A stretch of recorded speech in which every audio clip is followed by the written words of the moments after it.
Hi, my friend, it's Pat Sloan here. Today we have The Secret Lives of Color with a border on. So we're going to talk about that a second. I have a book nook for you and mind your needles, plus a little Q&A. We'll see how much time we have.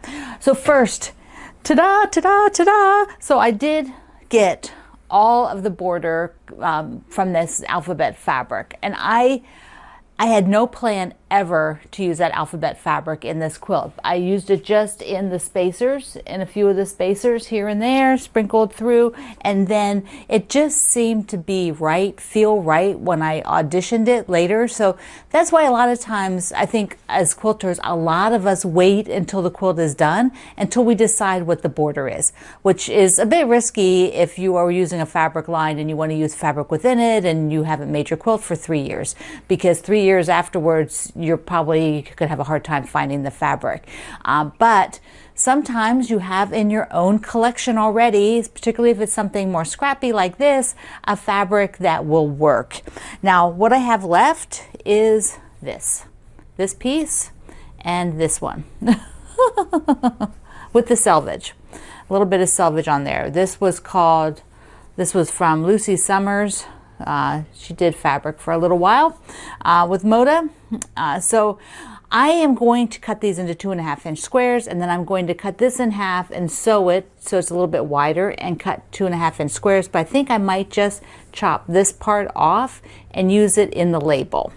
Now on the backing, I have this wonderful piece that I got, and remember I traded it. At first I had it on the dark background, and then I decided that that just wasn't going to work as I progressed. Although I like it on the dark, I like how the color chips pop, but it just was not going to be the right thing for a light colored quilt. So I rebought it in the light colors. It's got like little writing on everything, and there, like I like that splash, that circle splash, and you can just see little notes and paint, you know, the paint chips like talking about the colors. It just feels exactly like the book. And this was from designed by Carrie Bloomston of Wyndham Fabrics, called Color Theory. So I'm definitely going to keep a piece of the selvage of that and put it also on the back. Now, I used to get this at fabric.com, but they aren't there anymore. So I'll see if I can find a link to somebody I work with. Maybe it's over at Amazon, and I'll put it. Now, it's directional. So that means I don't know. Did I get enough? So we'll see if I got enough to do it in half. I think I did. So it'll be half, and then I'll have half. And I don't know if I'll do a spacer, like a fabric strip, maybe of that pink. Maybe this pink here between the two, and have it long. So I have to do it that way. I might need to put a spacer at the top and bottom too. Yeah, because I didn't get enough. Yeah, such is life. Sometimes that happens. So even if I had just put the border, I didn't have quite enough. I don't know what I was thinking. So anyway, I will put pink on the top and the bottom. That's what I will do. 2 strips down, and then a pink at the top, pink at the bottom. And then that will be what I have for the backing. So I need to make the backing. And then the binding is going to be this stripe. So I'm just thrilled, thrilled, thrilled, thrilled. It is so darn cool. I love it. The whole process of it was really good. And I know a few of you have asked, you said, oh, can we do something similar? You know, one of the things is doing something like this is, there has to be an inspiration for it. Something has to come across my desk, basically, that goes like, oh, that's a really cool idea. And as of this point, there is something, but it's not like this. It is something a little bit different. And I'm sort of working through whether that can work. And I will let you know, in the next couple weeks, once I get a chance to look at it more closely. But it won't be like this. We also had used the book, by the actress and director, I forget her name now, but we had used that book, and I'll pop the picture up since I can't think of it right now. And we sort of used that as part of one of the sew-alongs where I looked at a chapter for each of the blocks. And so that was kind of fun. But it's not always going to happen. There isn't always going to be a book or a thought or anything like that out there that will sort of jumpstart what a project, a whole project. And if you see something, you can certainly send it to me, but it may not speak to me. So just know that, I'll look at it, but it has to speak to me really deeply about whether I can build a project around it. So anyways, I hope you enjoyed this. I thought it was super fabulous. When I get the backing made, I will show you that, because I'm not buying any more of that fabric. I'm going to use pink and it'll be just fine. So we're going to go to the other side of the table and look at needle minders. First, before we do the needle minders, we have a 10-minute cleanup assignment, a challenge. And this is from our ambassador, Suzanne, who was cleaning her room, and she turned the vacuum cleaner over to clean it out, and it was beyond need. It was like, yeah. So here's a picture. She told me I could share this with you. This was what her vacuum cleaner looked like. So your challenge today is to clean that vacuum cleaner. You can go ahead and clean your room too, but get the vacuum cleaner with all those threads. We have threads. Threads fall whether you have a thread basket or not. They still fall on the floor. It happens. And so, that is a good thing to be checking and get that all cleaned up. So your 10-minute challenge, I might vacuum my room today again. It needs it again. It needs it often. Okay, needle minders. What are needle minders? These are little magnets, and they can be used for a lot of things, and they can be displayed and put in a lot of different places. So I am going to show you what I do with them and how I have them right now. So let's take a look. They come. I get mine from the Fat Quarter Shop, as you know. I work with them. They're one of my shops that I work mostly with, and they also do send me some. So I bought some, and they've sent me some, because when they have new products, they send them to me to take a look at. So I have been keeping them in one of their boxes. So they have these great little boxes. They remind me of like library boxes. We were just talking about the library for our hometown charms. Isn't that true? And the boxes come with dividers. I know I'm not talking about needle minders yet, but the box is important. So, and I have in here the stitch cards. These are all the cross stitch cards, but you could put, notions. I have another one that has notions in it. It comes with one divider, and in the back, this is my needle. Whoops, let me just tilt it. This is my needle minder collection, and I tend to keep them in the bags. If I'm not have them out using them or displaying them, I keep them in the bag. And there's also some zipper pulls in there. So let me first stop. Almost all of us like to collect something. You might just collect fabric or books or patterns or Delft, pottery or Longenberger baskets back in the day when people did a lot of that. You might collect thimbles, you might collect something else, whatever it is. These I like to collect. So they are definitely not mandatory in any way, shape, or form, but they are so darn cute, and they are adorable to use. And of course, I want to have what matches, like if I'm doing something for fall or doing something for Christmas or something for spring, I would like the needle minder to match. I don't really want the pumpkin on the Easter project. I want something springy. They also, I'm going to tell you a little bit of properties about them, because there's a little bit to know about how when you buy it, what is its best use and how do I use them. Okay, so first let me just let me take them out, and I will show you my needle minder collection of the ones that are not on something. And because they're magnets, they stick together. Here's one that didn't stick, but of course it got all the other stuff stuck. This is one of the zipper pulls. So I have a collection of zipper pulls too in here. But there's the jump rings that I use for cross stitch stuff. So let's just zoom in a little bit. There's some empty papers. They came out nice and easy. So I will just show you some of mine. I'll show you them all.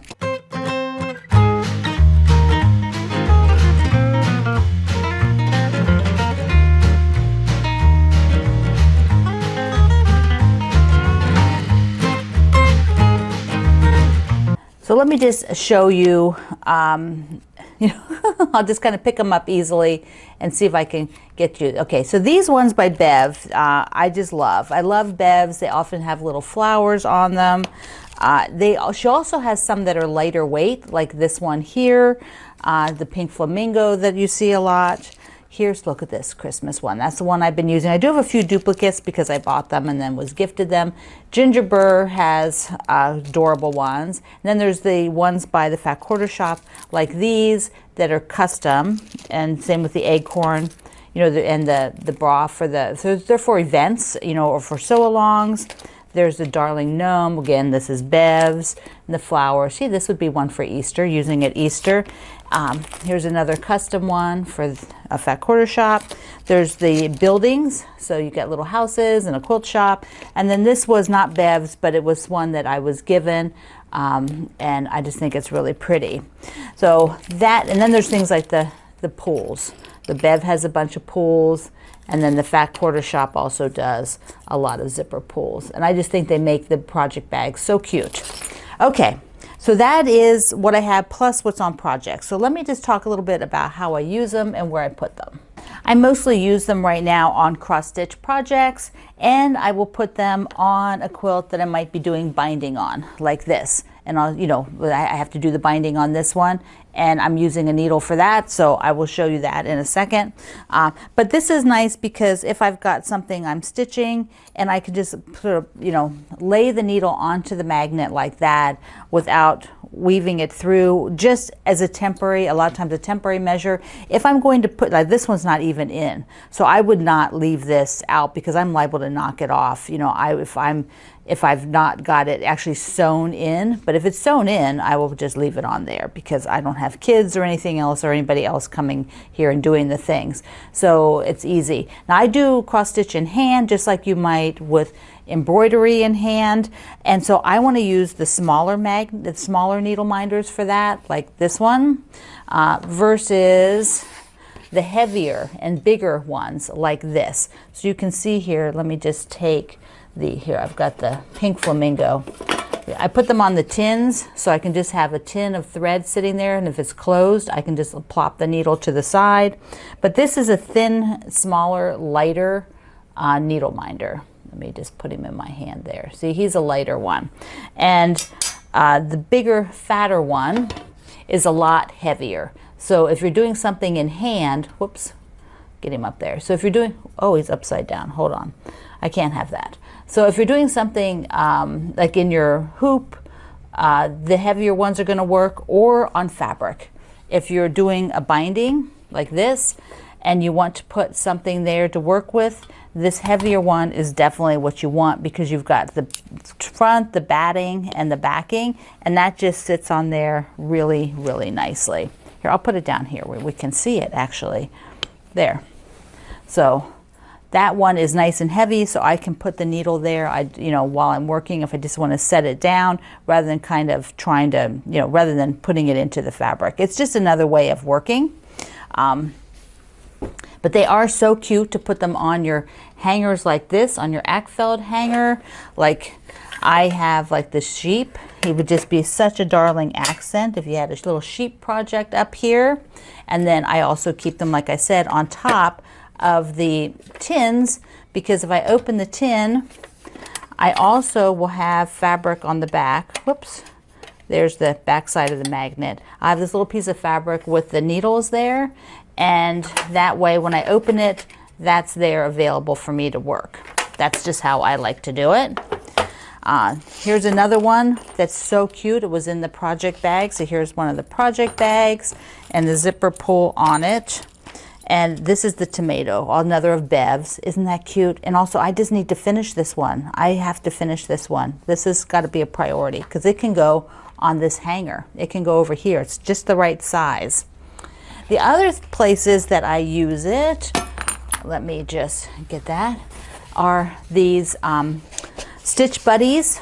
So these have, this one is, you can get it at the Fat Quarter Shop, and here I have a magnet of one of the houses. And so as I'm working, like if I have extra threads, I can put them there, or also if I am using these rings, the rings clip on there. And so sometimes I will just clip the ring on, just let the magnet on the ring go on there. And that is also how, oh, here's two other ones that got pushed over to the side. These are bigger and a little bit heavier ones.